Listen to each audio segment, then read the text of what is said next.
গল্পটা শোনার আগে অবশ্যই মুখে টাওয়াল ওড়না বা কিছু একটা দিয়ে মুখটা সাবধানে রাখবেন। মায়ের হাতে খেলানি খেলে আমি দায়ী না। বল্টু হ উচ্চারণ করতে পারে না, হকে গো বলে ফেলে। ক্লাসে নতুন ম্যাডাম এসেছে, এবার পরিচয় পর্ব শুরু হলো। ম্যাডাম বলল, হাই ছাত্রছাত্রীরা, আমি পাখি, এবার তোমাদের পরিচয় দাও দেখি। হাই আমি মন্টু, হাই আমি সেন্টু, এভাবে যে যার মতো পরিচয় দিল। এবার বল্টুর পালা। বল্টু বলল, গাই আমি বল্টু। ম্যাডাম বললেন, কি বললে হারামি? বল্টু বলল, গাই বললাম, আপনি আমাকে গাই বলেছেন, আমিও আপনাকে গাই বললাম। ম্যাডাম বললেন, কি তোর সাহস কি করে হলো আমাকে গাই বলতে? কে তোকে এসব বলতে বলেছে, বল আমাকে। বল্টু বলল, প্রধান শিক্ষক, তিনি বলেছেন ম্যাডাম এসে সবাইকে গাই বলবে, তোমরাও ম্যাডামকে গাই বলবে। বল্টুর কথা শুনে ম্যাডাম কাঁদা শুরু করলো। এমন সময় পাশের ঘর থেকে হেড স্যার আসলো। হেড স্যার আবার ক বলতে পারে না, ক কে প বলে ফেলে। হেড স্যার এসে বললেন, কি ব্যাপার ম্যাডাম এভাবে পাচ্ছেন যে?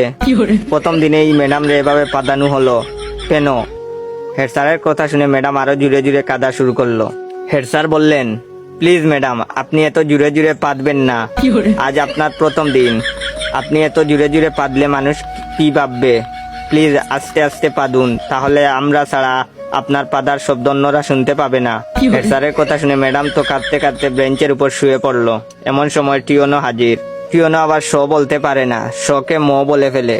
টিওনো, কি ব্যাপার ম্যাডাম, আপনি এখানে মুতলেন কেন? বেঞ্চের উপর মুতলে কি ভালো লাগবে? আপনার মুতার দরকার হলে আমাদের বলতে পারতেন, আমরা আপনাকে বিছানা তৈরি করে দিতাম, বিছানায় আপনি আরামে মুততে পারতেন। এমন সময় শিক্ষামন্ত্রী হাজির। শিক্ষামন্ত্রী আবার উপরের সবগুলো সমস্যা বিদ্যমান। শিক্ষামন্ত্রীকে যে যার মতো ঘটনা খুলে বলল। বল্টু বলল, আমি ম্যাডামকে গাই বলেছি। হেড স্যার বললেন, আমি ম্যাডাম রে আসতে পারতে বলেছি।